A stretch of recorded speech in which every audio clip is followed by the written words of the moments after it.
আমাদের বগুড়া হযরত ওমর রাদিয়াল্লাহু তাআলা আনহু একদিন ফাঁকা একটা মরুভূমির সামনে দাঁড়ায়া ছোট বাচ্চার মতন চোখের পানি ছেড়ে দিয়া ছোট বাচ্চার মতন ফোঁপায় ফোঁপায় কান্না করতেছেন। হযরত ওমরের মতন একজন শাসক, হযরত ওমর ফাঁকা মরুভূমির সামনে দাঁড়ায়া এমন ভাবে কান্না শুরু করে দিয়েছেন।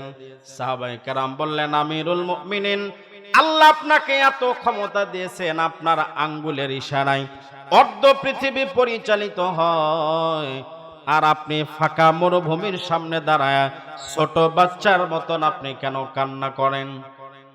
হযরত ওমর বললেন, এই ময়দানের সামনে দাঁড়ায় আমার ছোটবেলার একটা স্মৃতি মনে পড়েছে। ওই স্মৃতিটা মনে পড়ার কারণে আমি কান্দি। এই স্মৃতিটা হলো, আমি যখন ছোট ছিলাম, সবে মাত্র বালক হচ্ছে, ওই সময় আমার বাবা সকাল বেলায় আমার হাতে 50টা উট দেয়া বলতো, রে ওমর নিয়ে যাও, এই উটগুলো নিয়ে যাও, অমুক মরুভূমির মধ্যে নিয়ে যাও। সকাল বেলায় আমি উটগুলো নিয়ে, আমি এই যে মরুভূমি দেখতেছো, এই মরুভূমির মধ্যে আমি উটগুলো নিয়ে আসতাম। সন্ধ্যা বেলায় উটগুলো নিয়ে আমি আবার বাড়িতে ফিরতাম। আমার বাবা উটগুলো গণনা করে দেখতো, 50টা উট দিত সকাল বেলায়, আর সন্ধ্যা বেলায় উট গণনা করে দেখতো 10টা উট নাই, 40টা উট আছে। আমার বাবা ধমক দিয়ে বলতো, ওমর বড় হচ্ছ, দিন দিন আর আহাম্মক হচ্ছ। সকাল বেলায় 50টা উট দিলাম, সন্ধ্যা বেলায় 40টা উট নিয়ে বাড়িতে এসেছো, আর 10টা উট গেল কোন জায়গায়? আমার বাবাকে আমি এই 50টা উটের সঠিক হিসাব দিতে পারতাম না। এরপরে আমার বাবা আমাকে ডাকতে বলতো, ওমর তুমি 50টা উটের হিসাব দিতে পারো না, ভালো কথা, কিন্তু তোমার মাথার মধ্যে উটের লাদি দেখা যায়, তোমার মাথার মধ্যে উটের ছানা কেন দেখা যায় রে ওমর? এমন সময় আমার বাবাকে আমি ডাকতে বলতাম, বাবা এই মরুভূমির মধ্যে আমি যখন উটগুলা আমি এই মরুভূমির মধ্যে কঠিন রোদের মধ্যে উটগুলাকে খাওয়াই, ছায়া নেওয়ার মতন কোনো জায়গা পাই না। আমি একটু ছায়া নেওয়ার আশায় উটের পাশে একটু আমি হেলান দেই, আর উট যখন লাদি করে দেয় আমার মাথার মধ্যে পড়ে, উট ছানায় দিলে আমার মাথার মধ্যে পড়ে। হযরত ওমর বললেন, এই সেই মরুভূমি, যে মরুভূমির ভেতরে উট আমার মাথার মধ্যে পায়খানা করে দিত, এ মরুভূমির মধ্যে উট আমার মাথার উপরে ছানায় দিত। আজকে আল্লাহ পাক আমাকে ইমানের বলে, ইমানের বিনিময়ে আল্লাহ রাব্বুল আলামিন যে উমার 50টা উটের হিসাব দিতে পারতো না, যে উমারের মাথায় উট টানায় দিত, আল্লাহ রাব্বুল আলামিন ইমানের বদৌলতে আল্লাহ পাক আজকে আমাকে অর্ধ জাহানের খলিফা বানায় দিয়েছেন। সুবহানাল্লাহ যারা বলেন। হযরত ওমর একদিন মদিনার মধ্যে নামাজ পড়তেছেন, এমন সময় মদিনার মধ্যে ভূমিকম্প। আপনাদের এলাকায় ভূমিকম্প হয়? ইদানিং মনে হয় একটু কমে গেছে, তাই না? কিছুদিন আগে তো ঘন ঘন শুরু হয়েছিল। হযরত ওমর নামাজ, এমন সময় মদিনার মধ্যে ভূমিকম্প শুরু হয়ে গেছে, মদিনার মধ্যে কাঁপাকাঁপি। ওমর নামাজের সালাম ফিরাইলেন, এরপরে হযরত ওমর একটা জমিনের উপর একটা থাপা মারলেন। জমিনকে ডাকতে বললেন, এই জমিন, তোর তো সাহস কম নয়, যেই জমিনের মধ্যে রাহমাতাল লিল আলামিন শুয়ে শুয়ে ঘুমায়, যেই জমিনের মধ্যে আবু বকরের মতন একজন মহান মানুষ ঘুমায়, যে জমিনের উপর বসে বসে ওমরের মতন একজন শাসক নামাজ পড়ে, এই জমিনের মধ্যে কোন সাহসে ভূমিকম্প হইলি? ওই কথা বলে জমিনের উপরে যে মাত্র একটা থাপা মেরেছে, আল্লাহ পাক সঙ্গে সঙ্গে মদিনার জন্য ভূমিকম্প হারাম করেছেন। সুবহানাল্লাহ যারা বলেন। মদিনাকে আল্লাহ পাক ভূমিকম্প মুক্ত করে দিয়েছেন, মক্কাও ভূমিকম্প মুক্ত করে দিয়েছেন। কিয়ামত পর্যন্ত মক্কা মদিনায় এই এরিয়ার ভিতরে কোনো সংক্রামক কোনো ব্যাধিতেও কেউ আক্রান্ত হবে না, এমনকি দাজ্জাল পর্যন্ত মক্কা মদিনায় ঢুকতে পারবে না। চিৎকার দেয়া বলেন আল্লাহু আকবার। কেমন শাসক, যারা মাটিকে কথা বলতে, মাটিকে নির্দেশ করতে দেরি, ওই নির্দেশ পালন করতে দেরি নাই। আর আজকে আমাদের অবস্থা কি? আমাদের অবস্থা, বাপ কথা বলতেছে, ছেলেই মানে না। নিজের জন্মদাতা বাপ একটা নির্দেশ দেয়, বেটা অমুক কাজটা করো, বেটা ঘাট তেরে করে আরেক দিক দৌড় মারে, ঠিক কিনা জোরে বলেন? সম্মানিত ভাইয়ের আমার, এর জন্য ঈমান আর আমলের বিনিময়ে আল্লাহ পাক হযরত ওমরকে দুনিয়ার রাজত্ব দিয়েছিলেন। তাহলে ঈমান আমল দেয়া যদি দুনিয়ার রাজত্ব পাওয়া যায়, এই ঈমান আর আমলের বিনিময়ে বলেন তো জান্নাত পাওয়া যাবে কিনা? আমি এমন একজন আল্লাহর নবীর এমন একজন সাহাবীর ইতিহাস আপনাদেরকে শোনাইতে চাই, যার ইতিহাস শুনলে আপনাদের মনটা নরম হয়ে যাবে, মনটা আপনাদের গলে যাবে। এই সাহাবের নাম হলো আব্দুল্লাহ ইবনে হুযায়ফা। জোরে বলেন কি নাম? আব্দুল্লাহ ইবনে হুযায়ফা হযরত ওমর রাদিয়াল্লাহু তাআলা আনহুর খেলাফত কালে সর্বপ্রথম সরাসরি যুদ্ধ, এই যুদ্ধ হলো রোমের বিরুদ্ধে যুদ্ধ। ওই যুদ্ধের জন্য এই আব্দুল্লাহ ইবনে হুযায়ফাকে সেনাপতি বানায়া রোমের বিরুদ্ধে যুদ্ধ করার জন্য মুসলমানদের কাফেলা পাঠায় দিল। আর ওই কাফেলার সেনাপতি হলো আব্দুল্লাহ ইবনে হুযায়ফা। রোমের বাদশা ওই সময় পৃথিবীতে সবচেয়ে পাওয়ারফুল রোমের বাদশা। এবার যখন রোমের বাদশা শুনতে পারলো মুসলমানরা আমার দেশে আসছে যুদ্ধ করার জন্য, এবার ওই রোমের বাদশা তার দেশের সেনা প্রধানকে ডাক দিয়ে বলল, সেনা প্রধান, আমি শুনেছি মুসলমানরা আমার দেশে যুদ্ধ করার জন্য তারা আসতেছে। আমি এত বড় একজন পাওয়ারফুল, আমি আর এত বড় একজন পাওয়ারফুল রাষ্ট্রের আমি একজন বাদশা, আমার দেশে আসছে যুদ্ধ করার জন্য। তবে আমার এখানে একটা জিনিস আমার একটু পরীক্ষা করে দেখা লাগবে। আমি শুনেছি মুসলমানরা ওরা যুদ্ধ করে ওদের সংখ্যা দিয়া না, ওরা যুদ্ধ করে ওদের ঈমানের জোর দিয়া। আল্লাহু আকবার জোরে বলেন। এতদিন আমাদের একটা ভিতরে একটা ভুল ছিল, এটা ভেঙে গেছে আলহামদুলিল্লাহ। এতদিন মনে করতাম ইসরায়েলের সঙ্গে মনে হয় পৃথিবীর কেউ পারবে না, আমেরিকার সঙ্গে যুক্তরাষ্ট্রের সঙ্গে মনে হয় কেউ কুলে উঠতে পারবে না। কিন্তু আমরা কি দেখলাম, ইরান এমন ভাবে আক্রমণ করছে ইসরায়েলকে, ইসরায়েলের নেতা নেতানিয়াহু মাটির বাংকারের মধ্যে ঢুকতে বাধ্য হয়েছে, ঠিক কিনা জোরে বলে? ডোনাল্ড ট্রাম্পের ঘুম হারাম হয়ে গেছে, যা বলে তাই মানে। তাহলে বোঝা গেল আমি ইরানের যারা যুদ্ধ করলো ইরানের ব্যাপারে আমি আকীদার ব্যাপারে কিছু কথা আছে, কিন্তু ইরানের উপর ওরা আক্রমণ করছিল কি হিসেবে?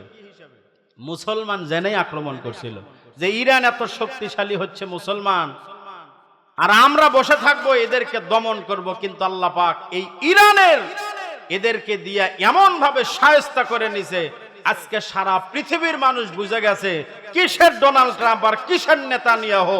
এখন ইরান হয়ে গেছে সারা পৃথিবীর মধ্যে এক নম্বর রাষ্ট্র, ঠিক কিনা জোরে বলে? সম্মানিত ভাইরা আমার, আব্দুল্লাহ ইবনে হুযায়ফাকে পাঠানো হলো ওই দলের সেনাপতি বানায়া। রোমের বাদশা ঘোষণা দিয়ে দিল, ওই দেশের সেনা প্রধানকে ডাক দিয়ে বলল, এ মুসলমানরা তাদের সংখ্যা নিয়ে যুদ্ধ করে না, এরা এদের ঈমানের বলে বলিয়ান হয়ে তারা যুদ্ধ করে। আসলেই তো কথা ঠিক, ঠিক কিনা বলেন? কারণ বদরের যুদ্ধে কাফের হয় 1000 আর মুসলমান হয় 313 জন। বলেন তো বিজয় হয় কারা? মুসলমানদের বিশ্বাস ছিল আল্লাহর উপরে, মুসলমানদের বিশ্বাস ছিল ঈমানের উপরে, আর কাফেরদের বিশ্বাস ছিল তরবারির উপরে। রোমের বাদশা বলে দিল, মুসলমানরা যেহেতু ঈমানের বলে ওরা যুদ্ধ করে, এই জন্য আমি একটু মুসলমানের ঈমানের পাওয়ারটা দেখতে চাই, দেখি তো মুসলমানদের ঈমানের পাওয়ারটা কেমন। এই জন্য জীবিত কিছু মুসলমান আমার রাজ দরবারে নিয়ে আসবা, আমি জীবিত কিছু মুসলমানদের ঈমানের পরীক্ষা করে দেখতে চাই। এবার রোম সম্রাটের নির্দেশ অনুযায়ী মুসলমানদের একটা কাফেলাকে ধরে ফেললো, যার মধ্যে 50 জন আছে। এই 50 জনের সেনাপতি হলো আব্দুল্লাহ ইবনে হুযায়ফা। এই 50 জনের একটা কাফেলাকে ধরে নিয়ে জেলখানার মধ্যে বন্দী করে দিল। রোমের বাদশার কাছে খবর দিল, বাদশা নামদান, আপনি বলেছিলেন মুসলমান জীবিত কিছু মুসলমান লাগবে, আমরা 50 জনের একটা কাফেলাকে আমরা ধরে ফেলেছি, আপনি যদি অনুমতি দেন তাহলে আপনার রাজ দরবারে মুসলমানদেরকে আমরা নিয়ে আসব। বাদশা বলল, ঠিক আছে, আগামীকাল সকালবেলায় আমার এই সমস্ত দুশমন মুসলমানদেরকে সকালবেলায় রাজ দরবারে নিয়ে আসবা। এবার মুসলমানদেরকে পরের দিন সকালবেলায় যখন রাজ দরবারে নিয়ে যাওয়া হলো, বাদশা তার অন্দরমহল থেকে বের হলো, বাদশা তার চেয়ারে বসলো, সিংহাসনে বসার পরে মুসলমানদের উদ্দেশ্য করে বলল, মুসলমান, এই জায়গার মধ্যে তোমরা যারা বসে আছো, এখানে তোমরা যারা 50 জন আছো, তোমাদের মধ্যে সেনাপতিকে একটু দাঁড়াও। মুসলমানদের সেনাপতি দাঁড়ায় গেল। রোমের বাদশা বলল, মুসলমানদের সেনাপতি তোমার নাম কি? যুবক বলল, আমার নাম হলো আব্দুল্লাহ ইবনে হুযায়ফা। এবার রোমের বাদশা তাকে ইঙ্গিত করে লক্ষ্য করে বলল, রে আব্দুল্লাহ, আসো, মাঝখানে থাকতে হবে না, আসো, আমার পাশের চেয়ার এখনো ফাঁকা পড়ে আছে, আমার পাশের চেয়ারে এসে তুমি একটু বসো। ওই রাজ দরবারে অনেক কাফের মুশরিকরা ছিল, তারা চিন্তা করতেছে কি হলো, ওরা তো আর বাদশার মনের খবর জানে না, মনের খবর জানে, ওরা চিন্তা করতেছে বাদশার কি মাথা খারাপ হয়ে গেল, বাদশা তার শত্রু কাছে ডেকে নিচ্ছে, আমরাই কোনোদিন বাদশার কাছে যাওয়ার সাহস পাই না। আব্দুল্লাহ ইবনে হুযায়ফাকে বাদশার কাছে বসে নিয়ে বলল, আব্দুল্লাহ, আমি যদি চাইতাম আমি এক্ষুনি তোমাকে ফাঁসি দিয়া তোমাকে মারতে পারতাম, আমি তোমাকে এক্ষুনি শলিতে চড়াতে পারতাম, কিন্তু আমি করলাম না। এর কারণ হলো তোমার চেহারা, যুবক মানুষ, এত সুন্দর তোমার চেহারা, এই চেহারা দেখে আমি তোমার প্রতি অটোমেটিক আমি মায়ায় পড়ে গেছি।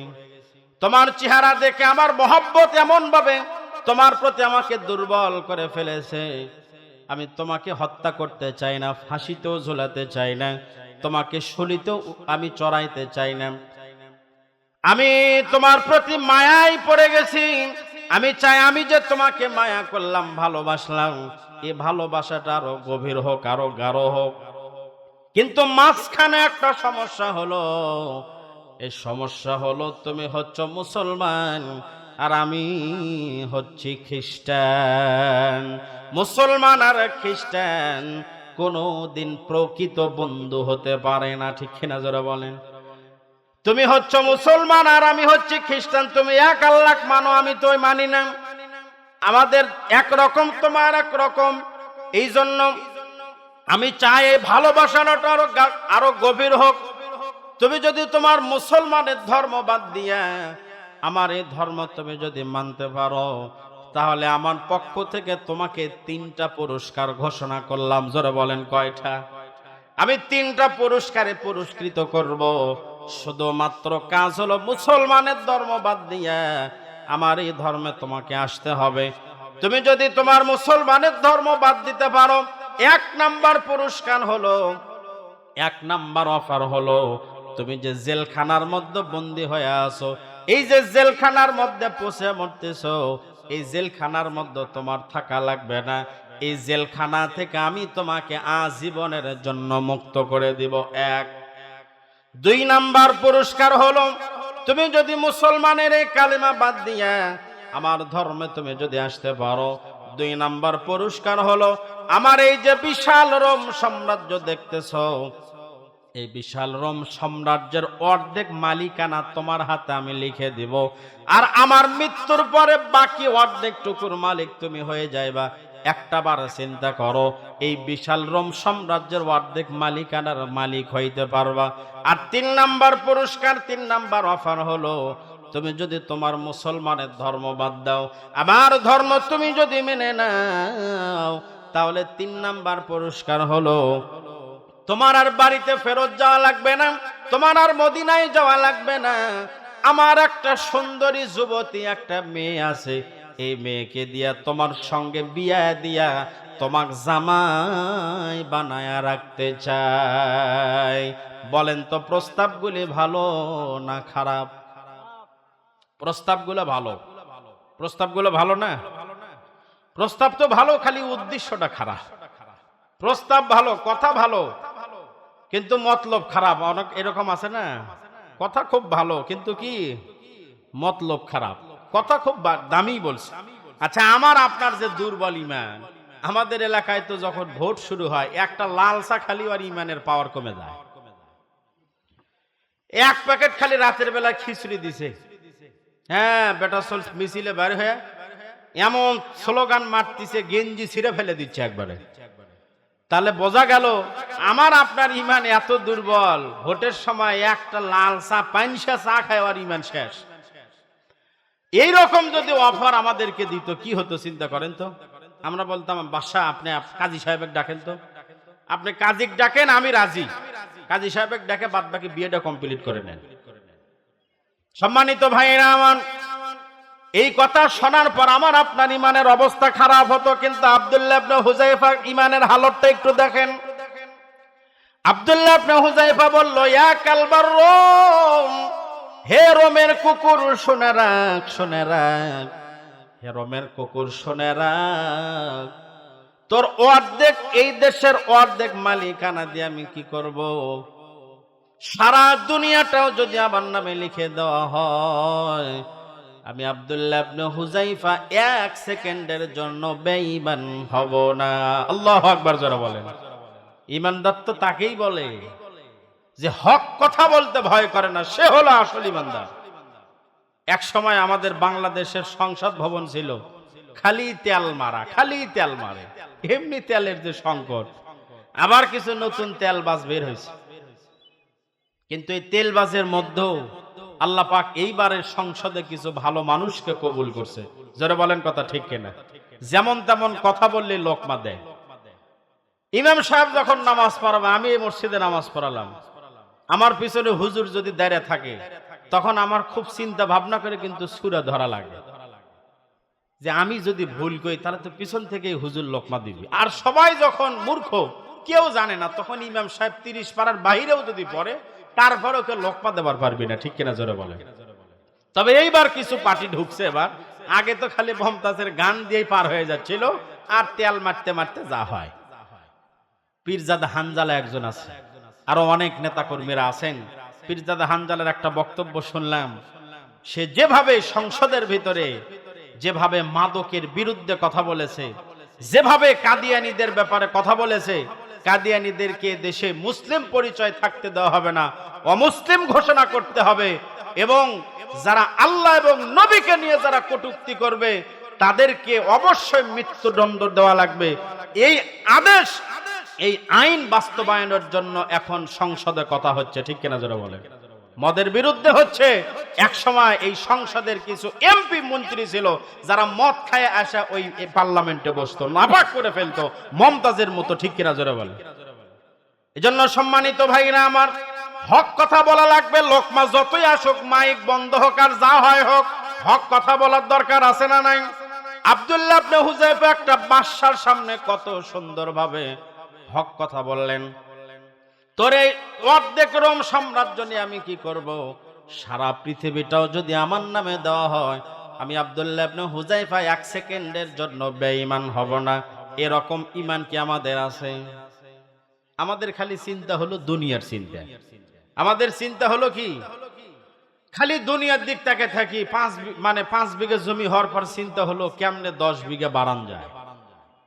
আমি এই 10 বিঘা বাড়াতে গিয়ে যে জাহান্নামের কত নিচে চলে যাচ্ছে, এই দিকে তাকানোর সময় পাই না। ঠিক কিনা যারা বলেন? আজকে অনেকে মাহফিলে আসতেছে না এই গরমের ভয়ে, গেলে গাও ঘামে যাবে। মাটির উপরে বসে থাকা যায়? মাটির বসে থাকা যায় না, কিন্তু কবরে যখন রাখবে ওখানে কি খাট পালং এসি দিয়ে রাখবে?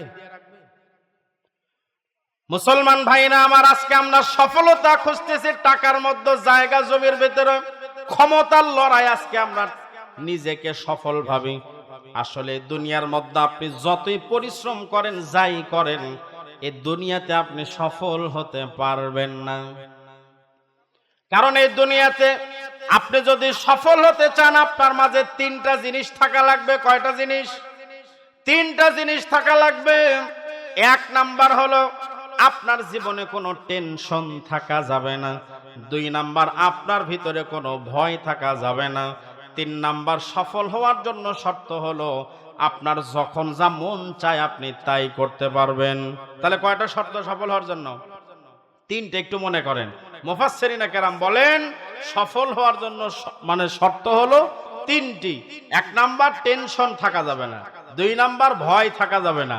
3 নাম্বার, যখন যা মন চায় আপনি তাই করতে পারবেন। আচ্ছা, আপনাদের কি টেনশন আছে? আপনাদের ভিতরে টেনশন নাই যে হুজুর আমরা একমাত্র ব্যক্তি, আমাদের কোনো টেনশন নাই?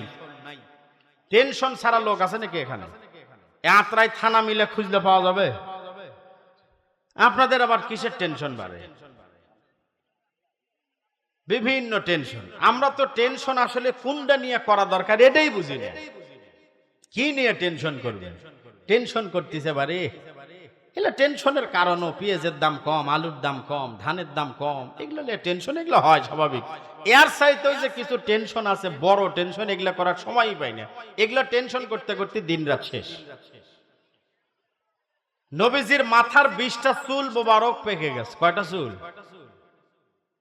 মাথার চুল পাকা দেখে হযরত আবু বকর বললেন, ইয়া রাসূলুল্লাহ, আপনার আগের গুনাহ মাফ, পরের গুনাহ মাফ, আপনি হলেন জান্নাতি, এর পরেও আপনার মাথার চুল কেন পাকলো?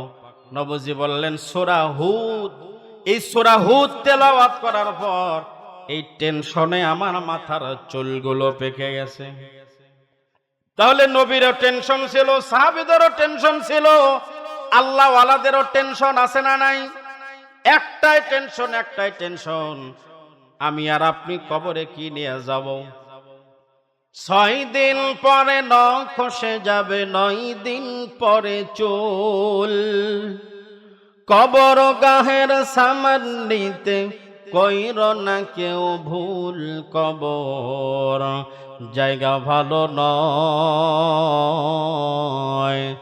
আমল দিয়ে কবর গৃহ সাজিয়ে নিতে হয়। ঠিক না বলে? 17 দিনে পেট ফেটে শেষ, পোকার খাদ্য হবে, 60 দিন পরে গোশ থাকবে না, কঙ্কাল পরে রবে, 90 দিন হাড়গুলি সব, 90 দিন হাড়গুলি সব আলাদা হয়ে রয়, কবর জায়গা ভালো নয়, আমল দিয়ে কবর গৃহ সাজিয়ে নিতে হয়। ঠিক কিনা বলে? কবর কি দিয়ে সাজাবে? অনেকে আছে টাইলস দিয়ে সাজায়, লাভ নাই। এই দুনিয়াতে মাটির উপরে আপনি যত ভালো কাজ করবেন, এই মাটির নিচে আল্লাহ আপনাকে তত ভালো রাখবেন। এই দুনিয়ার একজন আল্লাহওয়ালার নাম আপনাদেরকে বলি, হাসান বসরি। নাম শুনছেন তো? হাসান বসরি রাবেয়া বসরির ইবাদতের প্রেমে পড়ে হাসান বসরি রাবেয়া বসরিকে বিয়ে করার জন্য প্রস্তাব দিয়েছিল। রাবেয়া বসরিকে বিয়ের জন্য যখন প্রস্তাব দিল, রাবেয়া বসরি বলল, হুজুর, হাসান বসরি ছিল রাবেয়া বসরির শিক্ষক, আমি যদি আপনাকে স্বামী হিসেবে গ্রহণ করতে পারি, এটা তো আমার বড়ই ভাগ্যের বিষয়।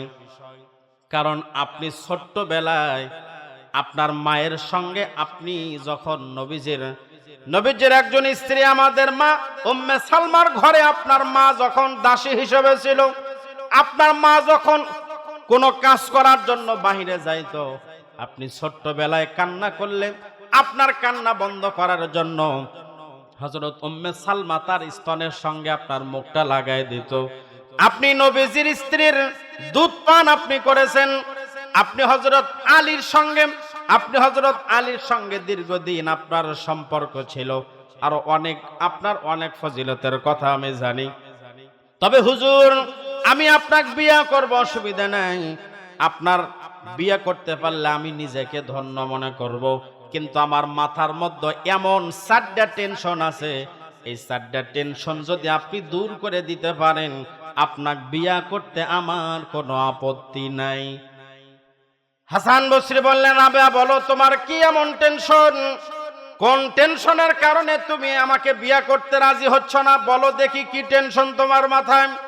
রাবেয়া বসরি বললেন, হুজুর, আমার 1 নাম্বার টেনশন হলো, এই দুনিয়া থেকে আমি যখন বিদায় নিব, বিদায় বেলায় আমি ঈমান নিয়ে কবরে যেতে পারবো কি পারবো না, এই কথা যখন আমার মনে হয়, আমি রাবেয়া ঘুমাইতে পারি না, খাইতে পারি না, চলতে পারি না, নিজেকে ধরে রাখতে পারি না। হুজুর, আপনি কি আমাকে নিশ্চিত গ্যারান্টি দিয়ে বলতে পারবেন রাবেয়া টেনশনের কোনো কারণ নাই? আমি গ্যারান্টি দিয়ে দিলাম তুমি ঈমান নিয়ে কবরে যাইতে পারবা। এই কথা শোনার পর হাসান বসরি বললেন, রাবেয়া, আমি তোমাকে কেমন করে গ্যারান্টি দেব? এই গ্যারান্টি তো আমার নিজেরই নাই। আমি নিজে ঈমান আমল নিয়ে কবরে যাইতে পারবো কিনা, এই গ্যারান্টি তো আমার নিজেরই নাই। আমাদের কি গ্যারান্টি আছে নাকি? কিছু লোক তো এরকম ঠিয়ানা আছে, যদি বলি ভাই একটু নামাজ পড়েন, তখন কি বলে, আরে ভাই নামাজ পড়ে কি করবেন, নামাজ পড়ে কি করবেন, আপনি নামাজ পড়ে আছে, আমি নামাজ না পড়েও তাই। তার মানে আর নামাজ না পড়ে আর ইমান এখনো ঠিক আছে, আর একজন নামাজ পড়ে আর ইমান নষ্ট হয়ে গেছে। অনেক সময় বলতেছে নামাজ পড়ে কি পাইছেন, এবার আপনি ধান পাচ্ছেন 20 মণ, আমি নামাজ না পড়ে পাচ্ছি 30 মণ। তে দুনিয়ার তো কাফেররা আমাদের চাইতে বেশি ভালো আছে, আছে না নাই? ওদের টাকা পয়সা, সহায় সম্পদ, ক্ষমতা সবই বেশি। তার মানে কি কাফের সফল, ইমানদার সফল? কাফেরদের এই দুনিয়ায় শুরু, দুনিয়ায় শেষ, আর মুমিনের এই দুনিয়া তো শুরু হয়েছে। আসল শুরু হবে যখন জান্নাতে যাবে, ঠিক কিনা জোরে বলে। হাসান বসরি বললেন, রাবি আমি তোমাকে কেমন করে আমি গ্যারান্টি দিব, আমার তো নিজেরই গ্যারান্টি নাই, ইমান নিয়ে কবরে যাব। রাবেয়া বসরি বললেন, হুজুর আমার 4টা টেনশনের মধ্যে একটা ছিল ইমান নিয়ে কবরে যাইতে পারবো কিনা। আপনি যেহেতু পারলেন না, এবার আমার 2 নাম্বার টেনশন যদি আপনি দূর করে দিতে পারেন তাহলেও বিয়ে করব, অসুবিধা নাই। আমার 2 নাম্বার প্রশ্ন হলো, আমার টেনশন হলো, আমাকে যখন কবরের মধ্যে যখন রাখা হবে, এই কবরের মধ্যে মুনকার নাকির আসার পরে 3টা প্রশ্ন করবে। জোরে বলেন কয়টা? মান রব্বুকা ওয়া মান নাবিয়্যুকা ওয়া মা দীনুকা। আল্লাহর ব্যাপারে, নবীর ব্যাপারে, ধর্মের ব্যাপারে আমাকে যখন কবরের মধ্যে প্রশ্ন করা হবে, আমি যদি সঠিকভাবে জবাব দিতে পারি তাহলে কবরটা হবে জান্নাতের বাগান। আর যদি সঠিকভাবে আমি এই 3টা প্রশ্নের জবাব দিতে না পারি, আমার কবরটা সংকীর্ণ হয়ে যাবে।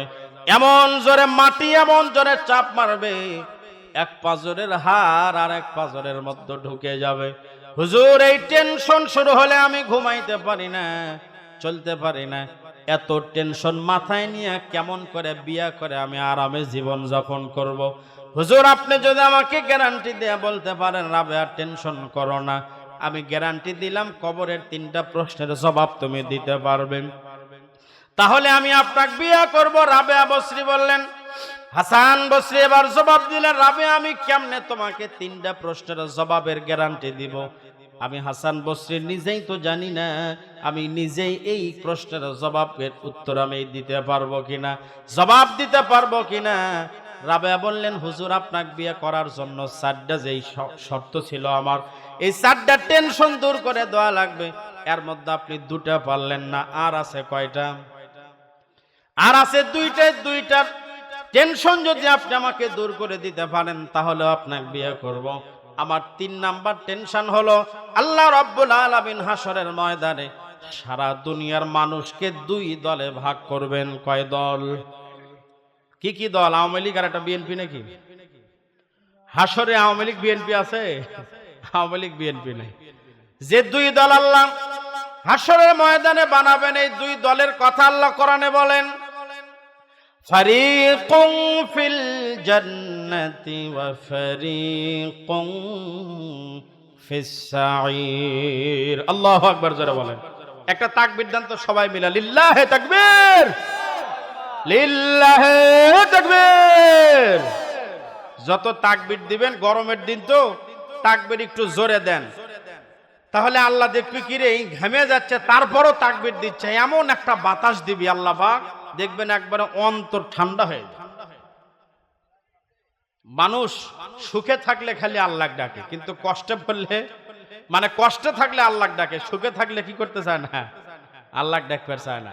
এজন্য আমরা এখন কষ্টে আছি, এখন বেশি বেশি আল্লাহ কি করা লাগবে, আমাদের স্মরণ করা লাগবে। সামনে ধান কাটবেন আপনারা, আপনাদের এলাকার তো মাঠ পুরোই পাকা, এই সময় যে ঝড়, যে শিল শুরু হয়, এসো হে বৈশাখ, এমন ভাবে পহেলা বৈশাখ উদযাপন হলো বাংলার জমিনে ভাই রে। এইভাবে যদি পহেলা বৈশাখ উদযাপন হয়, নারী মেয়ে, নারী ছেলে এমন ভাবে নাচানাচি, কোদাকুদি এমন ভাবে শুরু করলো বাংলাদেশে। দেখলাম পাবনায়, দেখলাম একটা মসজিদের ছাদে উঠে তারা কনসার্ট দেখতেছে। নাউজুবিল্লাহ জোরে বলেন। তাহলে মসজিদের ছাদ বানাচ্ছে কনসার্ট দেখার জন্য জায়গা। আচ্ছা এই রকম মুসলমান বাংলার জমিনে থাকলে তাহলে ধান আসলে টেনশন হবে না কেন? এসো হে বৈশাখ তো খালি হাতে আসবে না। মেহমানের বাড়িতে আসলে পরে কিছু না কিছু আনে না, দই হোক, মিষ্টি হোক, আপেল হোক, কমলা হোক আর মালটা হোক, কিছু না কিছু আসেই।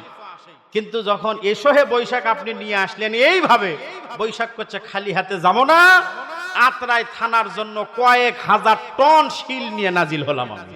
নাউজুবিল্লাহ বলে।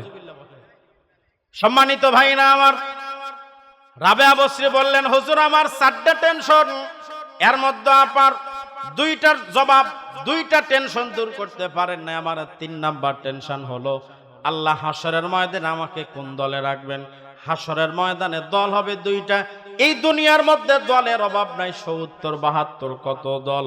জান্নাতে হবে 1 দল, জাহান্নামীদের হবে 1 দল, সব মিলে হলো 2 দল।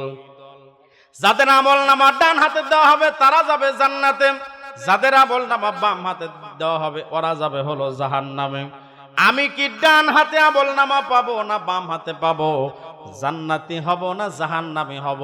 এই কথা মনে হলে আমি রাবেয়া ঘুমাইতে পারি না। আমি রাবেয়া এত টেনশনে থাকি, এত টেনশন নিয়ে আমি আপনাকে বিয়ে করে কেমনে আনন্দ করব হুজুর? আপনি আমাকে গ্যারান্টি দিয়ে বলে দেন, রাবেয়া টেনশন করো না, জান্নাতে যাওয়ার জন্য তোমার ডান হাতে আমল নামা তোমাকে দেওয়া হবে, তুমি ডান হাতে আমল নামা পাবা, এই গ্যারান্টি আমাকে দেন। হাসান বসরি বললেন, রাবেয়া এমন একটা টেনশনের কথা মনে করে দিলা, আমি কেমনে গ্যারান্টি দিব? গ্যারান্টি দিয়ে কেমনে বিয়ে করব? আমার নিজেরই তো গ্যারান্টি নাই আমি যে কোন হাতে আমল নামা পাই। আমি কি ডান হাতে পাবো না বাম হাতে পাবো? আমার তো নিজেরই গ্যারান্টি নাই। রাবেয়া বসরি বললেন, হুজুর আমার 4টা টেনশনের আপনি 3টা ফেল করছেন, আর কয়টা আছে? এই একটা যদি আপনি দেন সঠিক, আপনি যদি একটা টেনশন যদি আপনি খালি আমাকে দূর করে দেবার পারেন, তাহলে আমি আপনাকে বিয়ে করবো হুজুর, অসুবিধা নেই। হাসান বসরি বললেন, দেখি শেষ বেলা একটা চেষ্টা করি। রাবেয়া বসরি বললেন, হুজুর আমার 4 নাম্বার যে টেনশন সেটা হলো আল্লাহ রাব্বুল আলামিন জাহান্নামের উপর একটা ব্রিজ বানাইছেন। ওই ব্রিজের নাম কি? ফুলসিরাত। সবাই বললেন না, আপনাদের ফুলসিরাত পার হওয়া লাগবে না? সবারই লাগবে, ইমানদার হোক আর যাই হোক সবার ফুলসিরাত পার হওয়া লাগবে।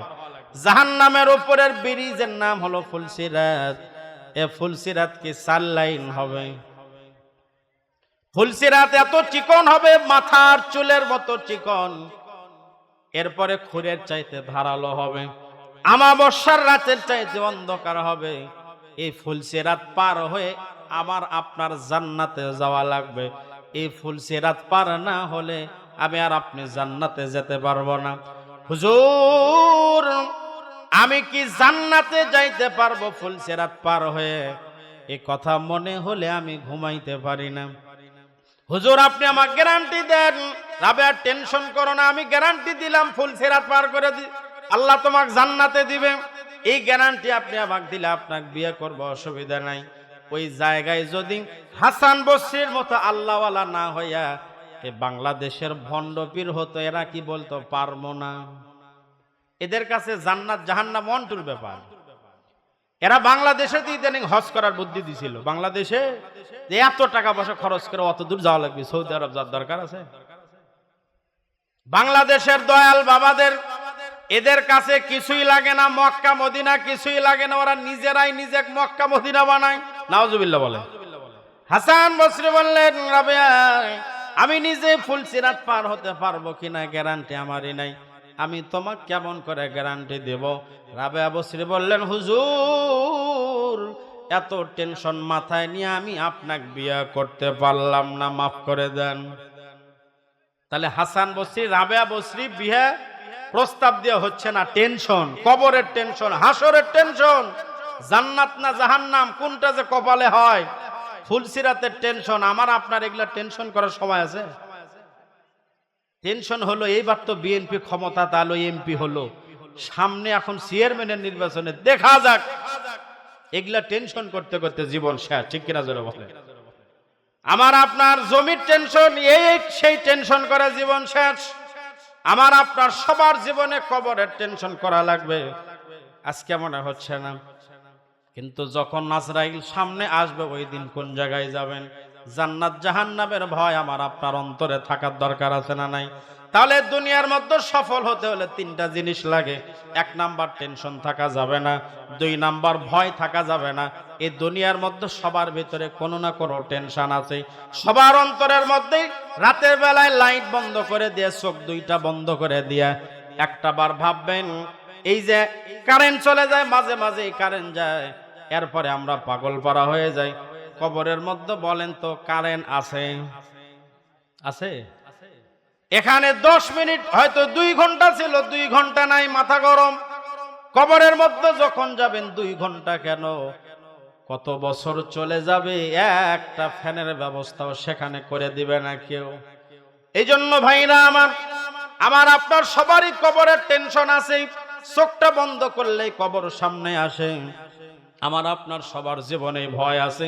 তাহলে দুনিয়াতে সফল হইতে হলে আমার টেনশন মুক্ত থাকা লাগবে, পারলাম না। 2 নাম্বার ভয় মুক্ত থাকা লাগবে, পারলাম না, সবার অন্তরে ভয় আছে।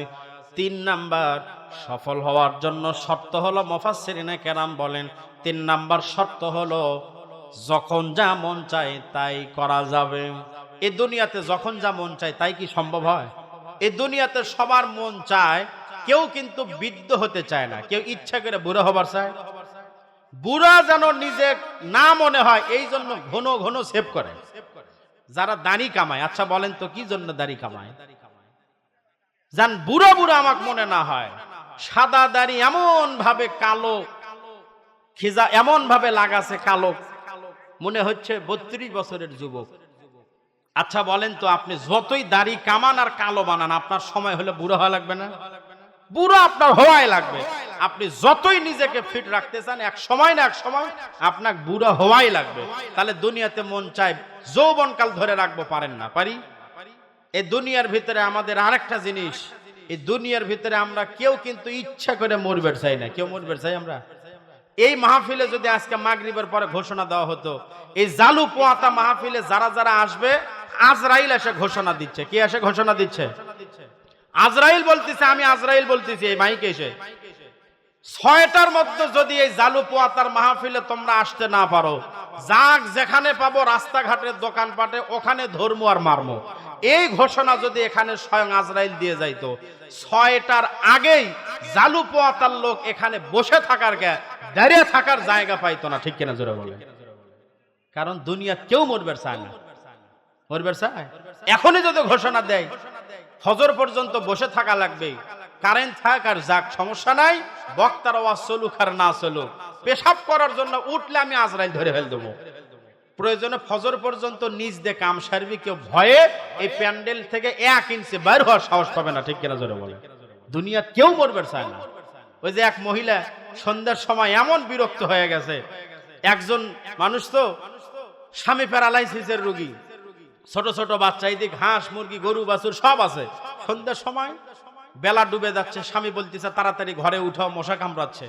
ছেলে এসে বলতেছে পাও ধুয়ে দাও, আরেকজন ছেলে এসে বলতেছে এটা করে দাও।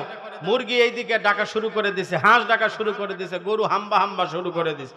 একজন মহিলা চিন্তা করছে, এই দুনিয়াত আজরাইল এত মানুষের চোখে পড়ে, আমাকে দেখতে পারে না।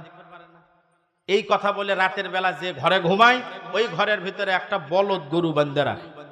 কেমনে কেমনে রাতের বেলায় ওই গরু দড়ি ছিঁড়ে ঘরের ভিতরে একটা ভুসির পাতিল ছিল, ওর ভিতরে মাথা ঢুকিয়ে দিছে, কিন্তু মাথার বাইর হচ্ছে না। এবার এমন ভাবে আটকে গেছে অন্ধকারের ভিতরে, এই মহিলা দেখতেছে এটা কি, আগা পাছা সব সমান মনে হচ্ছে। গরুর তো সামনে চিকন, পিছনের দিকে মোটা হয়, কিন্তু এত আগা পাছা সব সমান মনে হয়। ওই যে সন্ধ্যার সময় আজরাইলের কথা মনে করছিলাম, এই আজরাইল কি ঢুকলো নাকি আমার ঘরে? তখন এই মহিলা বলতেছে, আজরাইল, রোগী চিনতে ভুল করো না, প্যারালাইসিসের রোগী পার্শ্বের রুমে শুয়ে আছে। তাহলে বোঝা গেল মুখে মরবার চাইলো, বাস্তবে কেউ মরবার চায় না। ঠিক কিনা বলে? যখন বেগম খালেদা জিয়া যখন অসুস্থ হলো, কতজন, কেউ কিডনি দেবার চায়, কেউ ফুসফুস দেবার চায়, কে কত কি দেবার চায়, কিন্তু যখনই কাছাকাছি যায় ও চিন্তা করে, না বাবা যদি ফস করে ধরে নিয়ে যায়, যদি সত্যি আমার কিডনি নেয়, মানে মুখে মুখে খালি দেবার চায়। একজনক যদি খালি জায়গা মতো নিয়ে যাওয়া অপারেশন থিয়েটারে ঢুকাই দিত, সবগুলো পাগলা এভার কেয়ারের সামনে থেকে বিদায় হতো। ঠিক কিনা জোরে বল? সম্মানিত ভাইরা আমার, এজন্য দুনিয়ার মধ্যে আমি আপনি মরতে চাই না, কিন্তু মরণ হবে কিনা। এই দুনিয়ার মধ্যে রাজা বাদশা সবাই মারা গেছে, সবাই মারা যাবে, আমিও থাকবো না, আপনিও থাকবেন না। এক সময় আপনার বাবা দুনিয়াতে ছিল, আজকে নাই। আজকে বাবার জমি দেয়া জমিওয়ালা, দাদার জমি দেয়া জমিওয়ালা, আজকে দাদার বাড়ি দিয়ে আজকে আপনি বাড়িওয়ালা, আজকে বাবার বাড়ি দিয়ে আজকে আপনি বাড়িওয়ালা হলেন। আমি আপনাদের সামনে যে আয়াতটা নিয়ে আলোচনা করছিলাম, আল্লাহর জান্নাতে যাইতে হলে আমাকে দুইটা জিনিস লাগবে। এক নাম্বার ঈমান, দুই নাম্বার হলো আমল। এই দুইটা জিনিস, কয়টা জিনিস? শয়তান সব সময় ঈমান নষ্টের মাধ্যমে, কিসের মাধ্যমে? শিরক করা মাত্র আপনার ঈমান শেষ। আর আমল নষ্ট হয় বেদাত কাজের মাধ্যমে। আপনি যত বেদাত কাজ করবেন আপনার আমল দিন দিন তত নষ্ট হতে থাকবে। এই জন্য ভাইরা আমার, আমি আপনাদের কাছে সর্বশেষ, যেহেতু ঈমান আমল নিয়ে কবরে যাইতে পারলে আল্লাহ পাক আমার আপনার জন্য জান্নাতের ব্যবস্থা করে রেখেছেন। দেখেন, আমাদের বাবা মা দুনিয়ায় আমাদের জন্য অনেক কাজ করছেন, হয়তো ইবাদত বন্দেগী সেভাবে করতে পারে নাই। আমার আপনার চিন্তা করে বাবা নিজে না খেয়ে থাকছেন, আমার আপনার চিন্তা করে বাবা 2 বিঘা জমি বেশি করার চিন্তাই ছিল। আজকে এইরকম বাবা অনেকেরই কবরে চলে গেছে না? আপনাদের গ্রামের কবরস্থান আছে। এই জন্য আমি আপনাদের কাছে খুব বেশি না, আল্লাহর হস্তে, আপনাদের মসজিদ আলহামদুলিল্লাহ খুবই সুন্দর। এই গরমের ভিতরে অনেক কষ্ট করে বসে আছেন। দেখেন আজকে আমি কত কষ্ট পাই কারেন্ট না থাকলে। আমাদের বাবারা মায়েরা কত কষ্ট করে আমাদের মানুষ করলেন, আবার এই দুনিয়াতে সুখের মুখ আশা, যেই মাত্র সংসারের সুখ শুরু হলো অনেকের বাবা মা কবরে চলে গেল। তাদের রুহের মাগফিরাত কামনায় যদি আপনাদের কাছে আল্লাহর হস্তে, আল্লাহর ঘর মসজিদের জন্য আপনাদের কাছে কিছু আবদার করা হয়, আপনারা কি মন খারাপ করবেন? আপনারা কি মন খারাপ করবেন যে হুজুর আমাদের বাপ মা চলে গেছে তো গেছেই, তাদের জন্য আমাদের আর কিছু করার নাই? এইরকম যদি আপনার মনস্তাব হয় তো হিসাব আলাদা। কিন্তু আজকে আপনি আছেন, 10 দিন পর 20 দিন পর আপনি থাকবেন না, কালকে হয়তো কবরে যাবেন। আপনার বাবা যেমন ছিল আজকে নাই, আজকে বাবা মার রুহের মাগফিরাত কামনায় আমি আপনাদের মাঝে আল্লাহর কোরআনকে ভালোবেসে, আল্লাহর কোরআনের মহাব্বতে বাবা মায়ের জন্য, শুধুমাত্র যে সমস্ত সন্তানদের সচ্ছলতা আছে তাদের কাছে বলবো, যার টাকা আছে, যার আর্থিক অবস্থা ভালো, তার কাছে আমার আবদার আছে, আল্লাহর কোরআনকে ভালোবেসে মহাব্বত করে 30টা পারার নামে 30 জন আল্লাহর বান্দা দেখতে চাই। আল্লাহর কোরআন কত পারা বলেন তো? 30 পারা কোরআন। এই 30 পারা কোরআনের নামে 30 জন মানুষ প্রত্যেক পারার নামে আমি আপনাদের ভিতর থেকে দেখতে চাই। আমার হাতে আর সময় আছে মাত্র 15 মিনিট। এই 15 মিনিটে 1 মিনিটে 2 জন করে মানুষ, 2 জন আল্লাহর বান্দা দেখতে চাই, যারা বাবা মায়ের রুহের মাগফিরাত কামনায় বাবা মায়ের কবরটা আল্লাহ যেন জান্নাতের টুকরো বানায় দেয়, এই আশা প্রত্যাশা রেখে আপনাদের কাছে প্রথম নাম্বার পারার জন্য 30 জন মানুষ, 15 মিনিট সময় আছে আমার। এই 30 জন মানুষের মধ্যে 1 নাম্বার পারার জন্য আল্লাহর কোন বান্দা আছেন? হুজুর আমি এই মসজিদের জন্য, এই মসজিদের অনেক কাজ এখনো বাকি, আমাকে বললো হুজুর একটু যদি কিছু করা যায় মসজিদের জন্য, আলহামদুলিল্লাহ আমাদের ভালো উপকার হয়। তো আমি আপনাদের ভিতর থেকে 30 জন মানুষের 1 নাম্বার পারার জন্য আল্লাহর কোন বান্দা আছেন? নগদে 10,000 টাকা দেওয়ার মতন, 1 নাম্বার পারার নিয়তে 10,000 টাকা দেওয়ার মতন লোক এখানে কি আল্লাহর কোনো বান্দা আছেন? নিজের বাবার জন্য, বাবা কবরে চলে গেছেন, আল্লাহ যেন কবরটা জান্নাতের টুকরো বানায় দেন, এই আশায় 1 নাম্বার পারার জন্য 10,000 টাকা। এই মাহফিলের কমিটির ভিতর থেকে যদি কেউ থাকেন, হুজুর আমি আমার বাবার জন্য, আমার মায়ের জন্য আমি 10,000 টাকা দিলাম, আল্লাহর ঘরের জন্য দিচ্ছেন, আল্লাহর কোরআনকে সাক্ষী রেখে ইনশাআল্লাহ এই দানের ওসিলে আপনার বাবার কবর জান্নাতের টুকরো হয়ে যাবে। আল্লাহর অস্তিত্ব বলেন হুজুর আমি ইনশাআল্লাহ 1 নাম্বার পারার নিয়তে আমি 10,000 টাকা দিলাম অথবা দিব, অথবা আগামীতে ধান যখন কাটবেন 10 মণ ধান দিবেন এই আল্লাহর ঘর মসজিদের জন্য। যদি কেউ থাকেন একটু আল্লাহর হস্তে বলবেন, যদি বেশি হয় 10,000 হচ্ছে না, 5,000 টাকা দান করব, 5,000। এখানে আমার আশেপাশে বিশেষ অতিথি একজন আসলো, শুনলাম আসছেন, ও চলে গেছেন, বিশেষ অতিথি চলে গেছেন। আচ্ছা জালু পোয়াতার লোক কি এখানে আছে? এই গ্রামের লোক কয়জন আছেন দেখি, আপনারা একটু হাত তোলেন তো। এই গ্রামের লোক 1 2 3 4 গোনা যাচ্ছে, হাত নামান। এই গ্রামের বাহিরে কয়জন দেখি, আপনাদের চেহারাগুলো একটু দেখি, বাহিরের লোকই তো বেশি, হাত নামান। মুরব্বী আপনি কোন দায়িত্ব আছে? সহ সভাপতি। আপনারা কি আগে দিছেন নাকি? যদি আগে দিয়ে থাকেন এই দেখছেন পাওয়া গেছে। 1 নাম্বার পারাম মোহাম্মদ কি এটা হানিফুর রহমান। হানিফুর রহমান বাবা মায়ের জন্য দোয়া আছে 10,000 টাকা। লিল্লাহে তাকবীর। বাবা মা জীবিত না মৃত? মৃত। আল্লাহ এই হানিফুর রহমানের বাবা মায়ের রুহের মাগফিরাত কামনায় 10,000 টাকা আপনার ঘরের জন্য দান করার নিয়ত করেছেন। আল্লাহ আপনি মেহেরবানি করে আল্লাহ দারের ওসিলায় বাবা মায়ের কবরগুলি জান্নাতের টুকরো বানায় দেন। সকলে বলেন আমিন। এবার 2 নাম্বার পারা আল্লাহর কোন বান্দা আছেন আল্লাহর ঘর মসজিদের জন্য আমি কমায় দিলাম 1,000 করে টাকা দিবেন, নগদে হোক অথবা বাকিতে হোক, অথবা 1 মণ ধান, সর্বনিম্ন 1,000 করে টাকা অথবা 1 মণ ধান। আল্লাহর হস্তে একটু মেহেরবানি করে আল্লাহর ঘরের জন্য। as-সাদাকাতু তুরাদ্দুল বালা, দান সদকা করলে আল্লাহ বালা মুসিবত দূর। ওই যে একজন, আপনার নাম কি ভাই? কি নাম? আলম ভাই। 2 নাম্বার পারার নিয়তে 1,000, 2 মণ ধান আলম ভাই। লিল্লাহে তাকবীর। আল্লাহ আলম ভাইয়ের দানকে কবুল করে নেন। আল্লাহ নেক নিয়ত নেক আশা পূরণ করে দেন। এবার 3 নাম্বার পারার নিয়তে আরেকজন মুরব্বি মিজানুর রহমান। কিসের নিয়তে? বাবা মায়ের রুহের মাগফিরাত কামনায় 1,000 টাকা দান করেছেন। আল্লাহ মিজানুর রহমানের দান কবুল করে নেন। আল্লাহ মা বাবার কবরগুলি জান্নাতের টুকরো বানায় দেন। সকলে বলেন আমিন। 4 নাম্বার পারার নিয়তে মোহাম্মদ জাহিদুল ইসলাম জালুপোয়াতার মৃত বাবার জন্য দোয়া আছে। 4 নাম্বার পারার জন্য আলহামদুলিল্লাহ 5,000 টাকা। জোরে বলেন মারহাবা। লিল্লাহে তাকবীর। আল্লাহ জাহিদুল ইসলাম ভাইয়ের বাবার কবরটা জান্নাতের নূর দ্বারা মুনাওয়ার করে দেন। আল্লাহ জান্নাতি বিছানা বিছায় দেন। আল্লাহ জান্নাতের হাওয়া চালু করে দেন। সকলে বলেন আমিন। আমিন আমিন আল্লাহ আমিন। দানকারীর জন্য আপনি জান্নাতের হন জামিন। 5 নাম্বার পারার নিয়তে এই যে আজকের কি সহসভাপতি আফাজ উদ্দিন সাহেব 5 নাম্বার সিরিয়াল 5 নাম্বার পারা বাবা মায়ের রুহের মাগফিরাত কামনায় 1,000 টাকা নগদে করলো দান। আল্লাহ কবুল করে নেন। এবার 6 নাম্বার পারা মফিজউদ্দিন সহ সভাপতি 6 নাম্বার পারা 6 নাম্বার সিরিয়াল নগদ 1,000 টাকা দান করেছেন। আল্লাহ মফিজউদ্দিনের দানকে কবুল করে নেন। এবার 7 নাম্বার পারার নিয়তে আল্লাহর কোন বান্দা আছেন দিয়া ধন বুঝে মন কেড়ে নিতে কতক্ষণ, নদীর কুল ভাঙ্গে ও কুল গড়ে, এই তো নদীর খেলা, সকাল বেলার ধনীর তুই ফকির সন্ধ্যাবেলা। 7 নাম্বার পারার নিয়তে আল্লাহর কোন বান্দা আছেন মোহাম্মদ আব্দুল কুদ্দুস মুনিয়ারি 1 মণ ধান মৃত বাবা মায়ের জন্য দোয়া আছে। 1 মণ ধান করলো দান।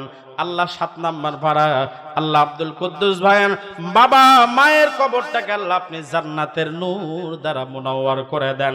8 নাম্বার পারার নিয়তে আল্লাহর কোন বান্দা আছেন নগদে বাকিতে সাইফুল ইসলাম জালুপোয়াতা। সাইফুল নগদ না বাকি? এটা ও নগদেই দেবেন। সাইফুল ইসলাম জালুপোয়াতার 10,000 টাকা। যারা বলেন মারহাবা। লিল্লাহে তাকবীর। আল্লাহ আপনি বড় দানের সাথে সাইফুল ইসলাম ভাইয়ের দানকে কবুল করে নেন। আল্লাহ মক্কা মদিনার মুসাফির না বানায় কবরে নিয়েন না। 9 নাম্বার পারার নিয়ত করে আল্লাহর কোন বান্দা আছেন 30 জনের মধ্যে 8 জন হয়ে গেছে। এবার 9 নাম্বার সিরিয়াল 9 নাম্বার পারা আল্লাহ আপনার যে বান্দারা দান করে, যে নিয়তে দান করে, আল্লাহ সবার মনের খবর আমি জানি না। আল্লাহ যে নিয়তে দান করে আল্লাহ আপনি কবুল করে নেন। 9 নাম্বার পারার নিয়ত করেন আল্লাহ আপনার আরেকজন বান্দা আব্দুল সাত্তার, আল্লাহ এই গ্রামের জালুপোয়াতার আল্লাহ 2,000 টাকা বাকি। আল্লাহ নিয়ত করেছেন 2,000 টাকা দান করার। আল্লাহ 9 নাম্বার পারার নিয়ত করে আল্লাহ কবুল করে নেন। আল্লাহ আব্দুল সাত্তারের দানকে কবুল করে নেন।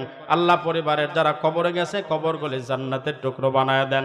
10 নাম্বার সিরিয়ালে বা 10 নাম্বার পারার জন্য আল্লাহর কোন বান্দা আছেন এই জালুপোয়াতার বাহিরেও যারা আছেন তারা একটু মেহেরবানি করে বলবেন আজ না হয় কাল তুমি যাইবা কবরে, যাওয়ার সময় দেখবে চেয়ে গো, তোমার সবই রইবে পরে, যাওয়ার সময় দেখবে চেয়ে গো। আল্লাহর একজন বান্দী মোসাম্মত রুব্বান এই জালুপোয়াতার আল্লাহ নগদে 500 টাকা দান করেছেন। আল্লাহ আপনার বান্দি যে নিয়তে দান করেছেন আল্লাহ আপনি কবুল করে নেন। এবার 11 নাম্বার সিরিয়াল, আর মাত্র লাগে 20 জন। 11 নাম্বার সিরিয়াল মোহাম্মদ দুলাল প্রামাণিক, জালুপোয়াতা, 5000 টাকা ধরে বলেন মারহাবা, নিয়ত করছে ইনশাআল্লাহ দিয়ে দিবেন। 11 নাম্বার সিরিয়াল। এবার 12 নাম্বার পারার নিয়ত করে আল্লাহর কোন বান্দা আছেন একটু তাড়াতাড়ি আসেন, প্রধান মেহমান 10:30টার মধ্যে ইনশাআল্লাহ চলে আসবেন। এবার 12 নাম্বার সিরিয়ালে আল্লাহর কোন বান্দা আছেন একটু তাড়াতাড়ি আসেন, দিয়া ধন বুঝে মন কেড়ে নিতে কতক্ষণ, নদীরে কুল ভাঙ্গে ও কুল গড়ে, এই তো নদীর খেলা, সকাল বেলার ধনির তুই ফকির সন্ধ্যাবেলা, লা ইলাহা ইল্লাল্লাহ, লা ইলাহা ইল্লাল্লাহ। 12 নাম্বার সিরিয়াল 30 জন আল্লাহর প্রেমিক বান্দাদের জন্য। 12 নাম্বার সিরিয়াল মোহাম্মদ মামুন মন্ডল, এই গ্রামের আল্লাহ মৃত বাবার জন্য দোয়া চেয়ে 1000 টাকা দান করার নিয়ত করেছেন। আল্লাহ মামুন মন্ডলের বাবার কবরটাকে জান্নাতের নূর দ্বারা মুনাওয়ার করে দেন। সকলে বলেন আমিন।